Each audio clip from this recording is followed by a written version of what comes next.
हाय दैया 57 minute 30 second. मतलब जिज्जी कहाँ चाह रही हो? इससे अच्छा ना पुराने ज़माने में जो मूवी बनती थी 3-3 घंटा 3.5 घंटा की, वैसे तुम एक मूवी बना डालो या तो सीरीज चला डालो है। तो सीरीज़ भी ना इतनी लंबी आजकल नहीं होती, कितना बड़का बड़का एपिसोड बनाए हो, वहाँ तमाम ऐड भी आते हैं। बताओ, टाइटल देख लो, शर्म करो शर्म। जो मेरा नहीं हुआ वो दूसरी का होगा। अरे शर्म तो तुम करो हैं। जो एक तुम्हारी ज़िंदगानी में कहानी अधूरी रह गई थी, तो यूँ बंदा आवा था हैं, ऐसे टाइम पे आवा था जब ना तुम बहुत टूट गई थी और बहुत ज़्यादा ना टेंशन में थी। लेकिन हम तो भूल गए, तुम तो उस टाइम भी डबल डेटिंग में थी हैं। तो उस टाइम जब दुनिया जहान कोई तुम्हारा साथ नहीं दे रहा था, यूँ बंदा खड़ा हुआ था जाकर और हाथ थामा था, परिवार के विरुद्ध भी गया था। माँ बहन रिश्तेदार सबने बहुत समझाया था, तुम्हारे रिश्तेदार ने समझाया था कि देख उधर गली ना जा, बहुत पछताएगा। लेकिन कहते हैं ना प्यार अंधा होता है, फिर नहीं माना। तो शर्म तुम्हें आनी चाहिए कि उस टाइम जब तुम्हारा टाइम बहुत हार्ड था, बहुत ही ज़्यादा क्रिटिकल सिचुएशन में थी, वो अपने घर परिवार के विरुद्ध जाकर तुम्हारा हाथ थामिस था। शर्म को आवे? अरे तनिक से शर्म कर लो, बेशरम औरत है। हद हो रखी भैया। कैसे कैसे लोग बताएंगे कि शर्म किसको करनी चाहिए? तुम्हारा सब कुनबा माँ एको को शर्म आती है, सबने शर्म बेच खाई है, ठीक है? तो शर्म की बात आप ना ही करें तो बेहतर होगा। हाँ, जिसको शर्म आनी चाहिए उसको तो कभी आई नहीं, और ना अभी आई है, अब इससे ज़्यादा का ही होगा, ना आगे आने वाली है। ऐसे कुछ लोग ना वो सोचते हैं हम अवतार हैं, हमसे कभी गलतियाँ हो ही नहीं सकती हैं। अरे भगवान ने भी जब अवतार लिया था मानव रूप में, तो मानव प्रवृत्ति के अनुसार उनसे भी गलतियाँ हुई थी। लेकिन ई ससुर का नाती साले कुनबावासी, इनसे कोनो गलतियाँ नहीं होता है, ये बिल्कुल परिपूर्ण है अपने।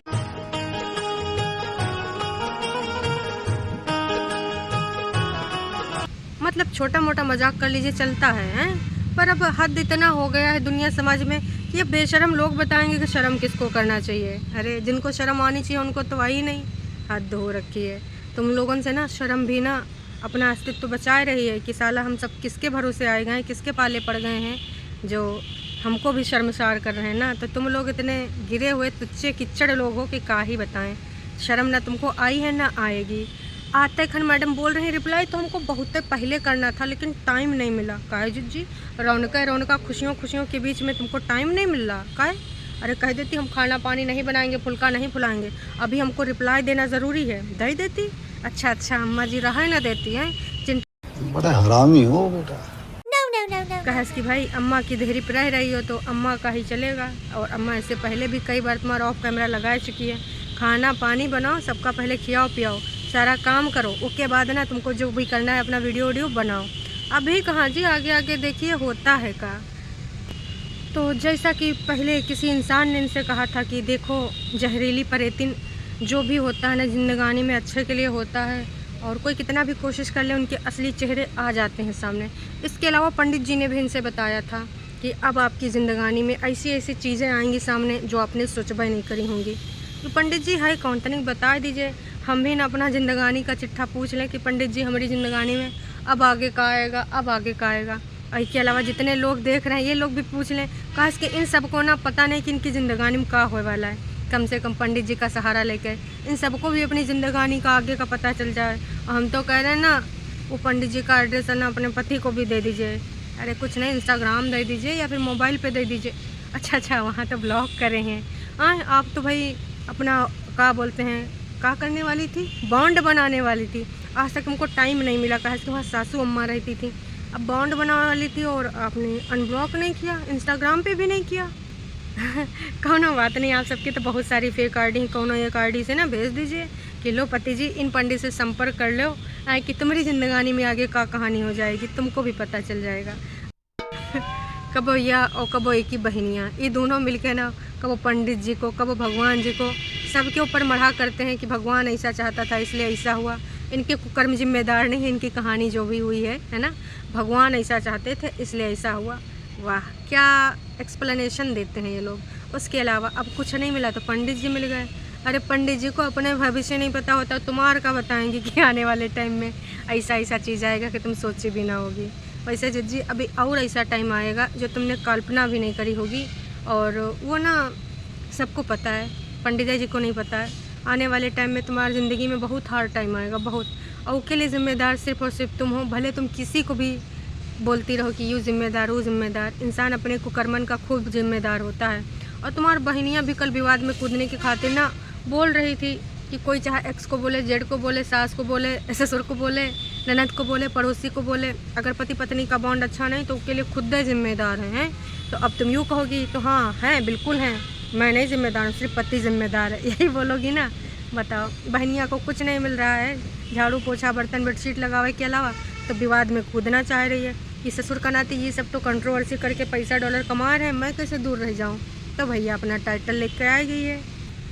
इसने एक बात कही कि अब कुछ लोगों को लगेगा कि मैं कैसे बात कर रही हूँ, तो अब मैं कैसे बात कर रही हूँ कैसे बताऊँ। इसके शब्द ये थे कि 2 साल से परेतिन बहुत ज़्यादा रोई है, लोगों के सामने बहुत ज़्यादा गिड़गिड़ाई है। रोई है, गिड़गिड़ाई है? 2 साल में कब रोई है, गिड़गिड़ाई है? जब रोई गिड़गिड़ाई है तो स्क्रिप्ट के लिए अपनी सुविधा अनुसार इसने बोला है, हैं? बाकी ना 2 साल में इसने बहुत लोगों को रुलाया है, हाँ, और बच्चे के प्यार से ना दूर रख के ना उनको बहुत ज़्यादा गिड़गिड़ाने के लिए मजबूर करा है। कई बार वो ऑन कैमरा रोए, कई बार ऑफ कैमरा रोए होंगे। कौन नहीं मिलना चाहेगा अपने बच्चे से।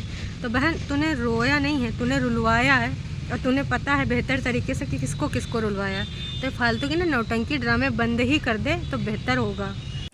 हाँ, इसके अलावा जिज्जी को कौन सी बात हर्ट कर गई? जिज्जी का कहना है कि आपकी परवरिश बताती है कि आपको परवरिश कैसे मिली है। जैसे तूने तू करके बात करी है। अरे उसने तो सिर्फ तू करके बात करी है, और वो भी गुस्से में, क्योंकि आपने उसकी बहन, उसके लिए, और जो 45 मिनट का एपिसोड बनाया था, प्लस कल और जो तुमने बोला है, और इंस्टाग्राम की जो तुम्हारी कहानी लगी पड़ी है, उनसे कोई भी इंसान अपना आपा खो सकता है। तुम्हारी तरह देखिए, जैसे कोई स्क्रिप्टेड तरीके से आए बैठे हैं, शांत तरीके से। इनका कहना था कुछ भी बोलना तो शांत तरीके से बैठ के बोल सकते हो ना, हड़बड़ाने के इधर उधर भाग के वीडियो बनाने का ज़रूरत था भाई। यूँ शांत तरीके से वही बैठ सकता है ना जो दिखावटी हो।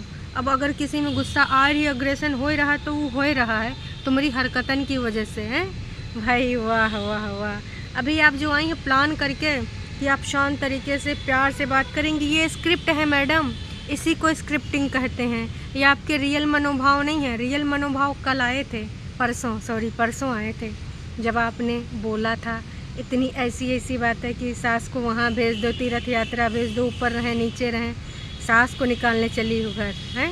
वाह जी वाह, घर निकाला करोगी।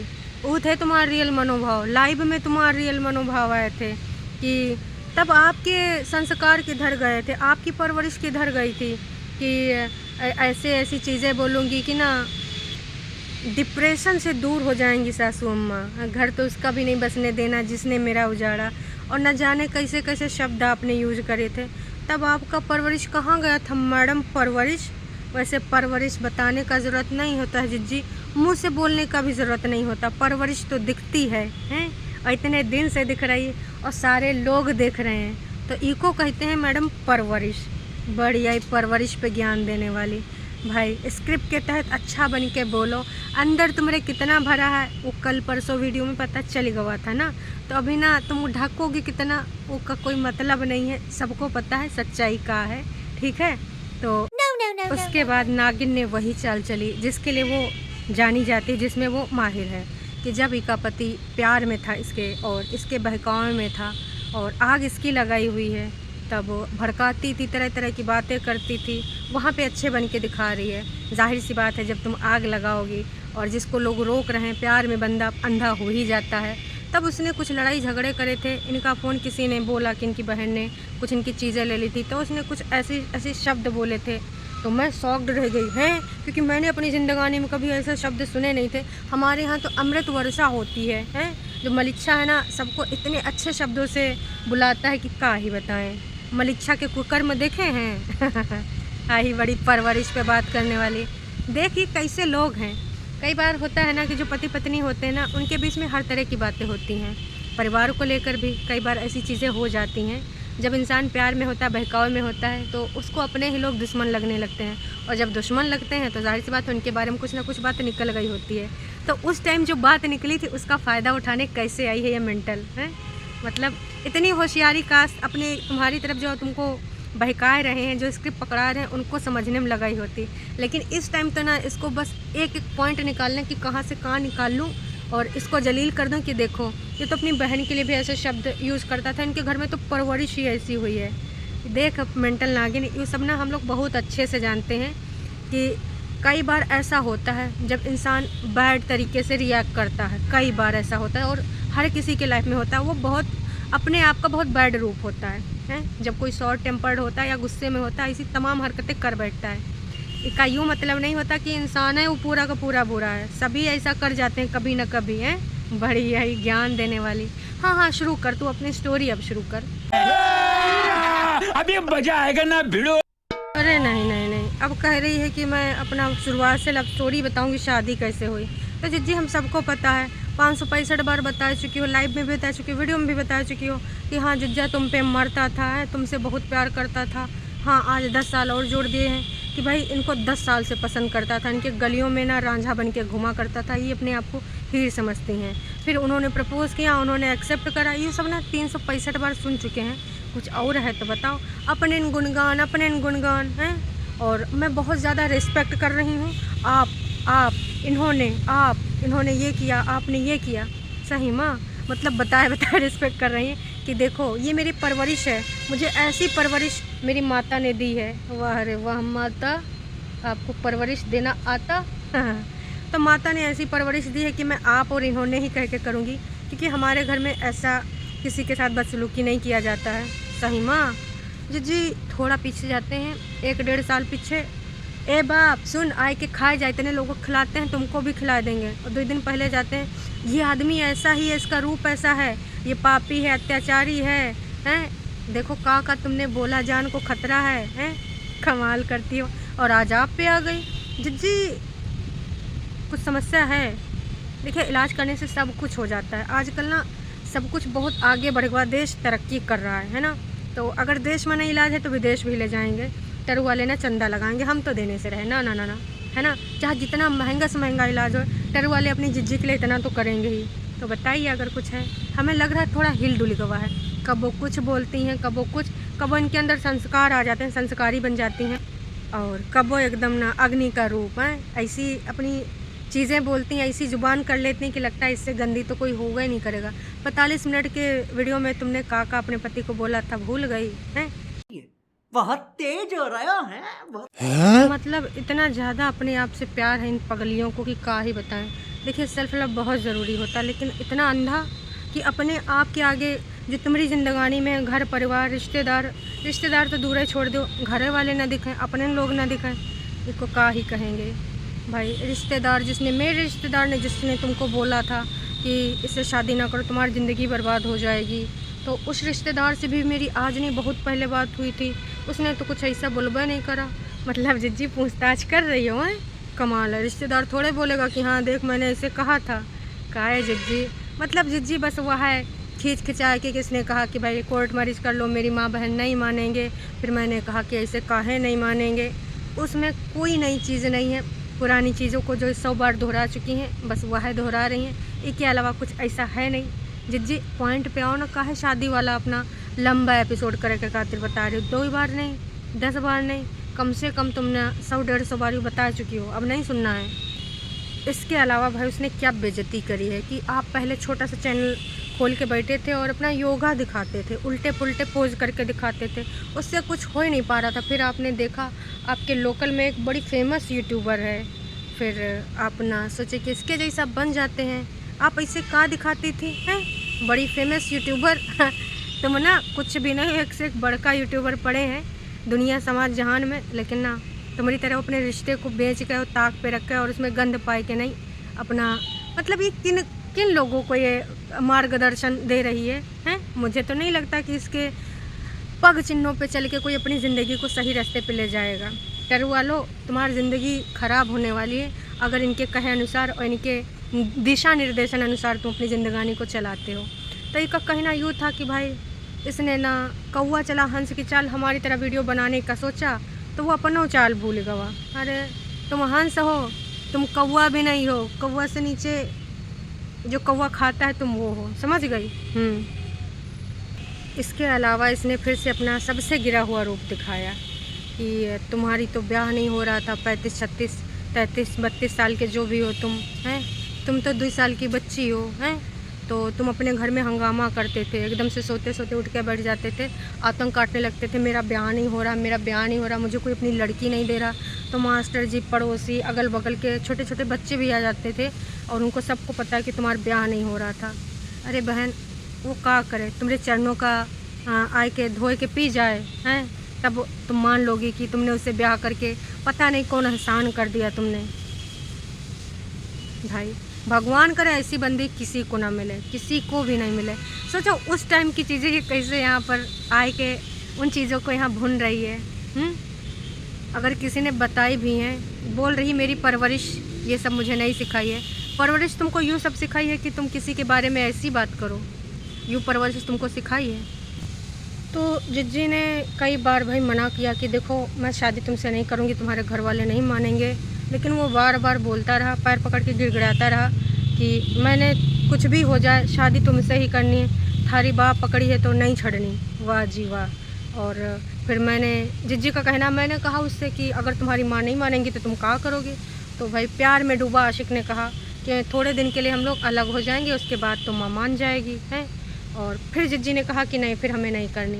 कहा कि जिज्जी चाह रही थी कि हमेशा हम अलग ही रहेंगे, यूँ बोल देते जिज्जी प्यार में लोग ऐसे हरकतें करते हैं और उस टाइम पूरे तरीके से प्यार में था, तो वो सब बातें यहाँ करने का कोई मतलब है, वैसे भी वो बातें कर चुकी हो। तो जिज्जी का कहना यहाँ पर यूँ है कि देखो, जब इसने पहले कहा था कि हम अलग हो जाएंगे और तुम्हारी ज़िंदगी में से निकल के कब्बो नहीं जाएंगे, तुम्हारी बाह पकड़ी तो ज़िंदगी भर पकड़े रहेंगे, तो जिज्जी उसने यूँ नहीं सोचा होगा ना कि तुम इतना ज़्यादा आतंक काट दोगी, तुम इतना ज़्यादा रायता फैला दोगी, उसके बाद भी वो तुम्हारे बाह पकड़े रहेगा। तुम इसकी माँ के करैक्टर पे जाओगी, माँ का अफेयर मास्टर से चलवाओगी हैं, बहन का न जाने ऑफिस का, पड़ोसी का, घर का, बाहर का, स्कूल का, कहाँ से अफेयर चला दोगी, पति का भी अफेयर चला ही दोगी, पति के इतने रूप दिखाओगी, चोर है, डाकू है, लुटेरा है, साइको है, जान का हमरे खतरा है, उसके बाद भी पति तुम्हारे बाह पकड़े रहेगा। यूँ तो पति ने नहीं बोला था ना, कि बोला था, याद दिलाइए। बड़ी आई कितना दिमाग लगा रही, उन सब चीज़ों को बताने का कोई मतलब है। उसने ये सोचा था कि तुम अपनी हरकतों से माँ का दिल जीत लोगी, यूँ नहीं सोचा था कि तुम ऐसी हरकतें करोगी ना कि भाई माँ को लेने के देने पड़ जाएंगे हैं, अपनी फैमिली की आंखों में वो नीचे गिर जाएगा कि भाई देख, तूने जिससे ज़िद करके शादी करी थी आज वो क्या गुल खिला रही है। कल भी मैंने ये चीज़ बोली थी कि उसको भी सुनना पड़ता होगा, कई बार सुनना पड़ता होगा, कभी सोचा है तूने। बस इसको सिर्फ और सिर्फ अपने आप को राइट प्रूफ करना है, और मैं अच्छे से बात कर रही हूँ, मेरे अंदर गुस्सा नहीं है। अरे चल भाग, निकल पतली गली से भाग। मूर्ख समझना बंद कर दीजिए। इसके अलावा इसने फिर वही नीचता का काम किया कि फिर इसने रोया, गिड़गिड़ाया, जिनको आज गालियाँ निकालता है, मतलब मेरी माँ, मेरी बहन, उनके पैरों में गिड़गिड़ाया कि मेरी माँ और मेरी बहन मेरी शादी नहीं कर रहे हैं और कृपया करके मेरी शादी अपनी राजकुमारी से करा दीजिए, वरना मैं मर जाऊंगा, मैं सिर्फ आशिक हूँ हैं, इसके बिना मैं जी नहीं पाऊंगा। फिर किसी भी तरीके से शादी हुई, आपकी माँ नहीं आना चाहते थे, फिर कैसे हुआ है, करीबी रिश्तेदार मतलब तुम्हारी बहन नहीं आई, कहा इसको शादी खुश नहीं थी। फिर जैसे शादी करके ये गई तो बोला भाई वीडियो कब बनाएगी, वीडियो कब बनाएगी, कब बताएगी मैं तेरा पति हूँ। तो मैं समझ गई कि ये वीडियो बनाने के लिए मुझसे शादी करा है। तो जिज्जी तुम भाग कह नहीं आई हैं, तुमने कहा थोड़ा पेशेंस रखो, बनाएंगे। उसके बाद माँ बहन ने मौका देखा, बोला इसे शादी काहे कर रही है, इसके बच्चा नहीं होगा, वंश आगे नहीं बढ़ेगा। माँ बहन ने बहुत तुड़वाने की कोशिश करी, लेकिन उसके बीच में ना कहीं बाहर रह रही थी, फर्स्ट सैलरी आई, वो फर्स्ट सैलरी लेने गया आधी, तो इनको पता चला ये प्रेग्नेंट हैं। उसके बाद फिर वो पैसे मांगने लगा, प्रेशर करने लगा, रोने लगा, गिड़गिड़ाने लगा। जिज्जी ये सब बता चुकी हो, वही तो हम लोग भी कह रहे हैं कि ये जो सामने वाली फैमिली है बहुत अत्याचारी है, कि माँ बहन बहुत है बेकार हैं, और यूँ आदमी तो तुम्हारे जान का दुश्मन है, तुमको ना कुछ भी सुपारी उपारी दे देगा। हमें तो लग रहा है ऐसे वैसे बड़े भाई लोग जो होते हैं तो तुम बचोगी नहीं, इसके पास जाना ही काहे है भाई। गिरा हुआ आदमी, इतना अत्याचार किया, कागजी पति और मानसिक रूप से हिला हुआ, प्लस परवरिश भी बहुत गंदी है, क्यों जाना है वहाँ। इतनी कमियां होते हुए भी अगर कोई लड़की जाना चाहती तो क्या कहेंगे, पागलपन कहेंगे। अपना इलाज कराओ, तुम्हारे लिए कोई राजकुमार बैठा होगा हैं, बिल्कुल ना तुमको यहाँ पलकों बिठाएगा, हल्की फुल्की हो रुक जाओगी। इतने गिरे हुए परिवार में जाने की ज़रूरत ही नहीं है, सौ की सीधी बात। वो सब बहुत गिरे हुए हैं, उनकी माँ बहन बहुत गिरी हुई हैं, और उसके अलावा यूँ आदमी तो भैया पति कहलाने के लायक का नहीं। जितनी जल्दी हो सके अपनी ज़िंदगानी से पति नाम का ठप्पा हटवाओ हैं। फालतू में तुम्हें उधर जाना है, काहे जाना है, नहीं जाना है ना। तुम्हारे परिवार का सगा सबको गालियाँ निकालता है, तुमको इज्जत नहीं देता, रे तू करके बात करता है। तुम इतनी अच्छी हो, तुमने इतना सब कुछ अच्छा किया है, माँ बहन को साथ लेकर चली हो, सबके कहना मानी हो, सबके लिए इतने प्यार भरे शब्द बोली हो, दूसरे चैनलों से इतनी तारीफ़ें कराई हो। यूँ आदमी तुमको डिज़र्व ही नहीं करता। भाई साहब आप लोग बताओ, इसकी आंखें खोलो, कहाँ इसके अलावा भाई पूरी बुराई और सिर्फ बुराई, मतलब A to Z फालतू की चीज़ें जो पहले भी बोल चुकी है वही। इसके अलावा एक पॉइंट और जो आपसे डिस्कस करना है मुझे, एक बार इनके घर में युद्ध चल रहा था तो अगल बगल के लगे, तो उनको लगा कि भी सास बहुरिया को लड़ाई हो रही हो कि जब लेकिन अंदर आए तो देखा अम्मा अपने बेटौने के दांते काटे ले रही थी। बेचारी छुड़ा रही थी, 5 मंथ की प्रेग्नेंट थी, तो बेचारी डर भी रही थी, फूल जैसी नाजुक है। लड़ाई काहे हो रही थी, इनके लिए कुछ अम्मी जी ने बोल दिया। नहीं इनके लिए नहीं बोला था, आपस में उनका कुछ कहानी चल रहा था, तो की वजह से मम्मी जी ना दांते काटे ले रही थी, तो इनको बड़ा दुख तकलीफ़ होएगा। पगलौटी मम्मी जी हमारी मम्मी अभी भी भाई बड़े हो गए, शादी वादी हो गया, जब गुस्साती है ना तो झड़वे या बेलन उठा के फेंक के मारती हैं। तुआर का जात अपने लौंडे को मार रही थी, बड़ी आई। यहाँ पे क्या साबित करना चाह रही हो हैं कि अगर माँ अपने बेटे के ऊपर हाथ उठा रही थी तो वो प्यार नहीं कर रही थी, या फिर उसका रिश्ता बदल जाता। भाई उस टाइम तो जो पढ़ाई करा रही थी, कहते हैं ना औरत चाहे तो घर को सुधार दे, औरत चाहे तो घर को बिगाड़ दे, तो उस टाइम तो बिगाड़न वाली औरत बनी थी। छोटी बातों को भाई बढ़ा चढ़ा के प्रस्तुत करना, आग लगवाना, क्यों कैसो ना हमको अकेले लेके जाए एक कमरा में, हम भी अपनी जिज्जी की तरह जिंदगानी जिए। तुम्हारा तो सपना यूँ था हैं भाई, हिमा बताने का क्या जरूरत था। माँ एक बार ने 2 बार मारे, डंडस मारे, पैदा करी से चाहे जौन करे, तुम्हार का जात है यूँ बताओ। यहाँ ई बात को लाए के क्या साबित कर देना चाहती हो कि माँ बहुत बेकार थी। अरे माँ आजो मार सकती है भाई, माँ ने तुमको पैदा किया है। काश कि तुम्हारे यहाँ माँ ने भी तुमको 2 झापड़ मारे होते गलत चीज़न के लिए हैं। माँ बाप के लिए बच्चे हमेशा बच्चे रहते हैं, चाहे जितना बड़े हो जाएं। जुज्जी बेचारी बचा रही थी, प्लीज़ वो मेरा हस्बैंड है, उसको तुम मत मारो, तुम डायन हो, ये मेरा हस्बैंड है, आपका बेटा नहीं है, मेरा हस्बैंड है, इसको मत मारो। उसको दांत लगा रही थी, मुझे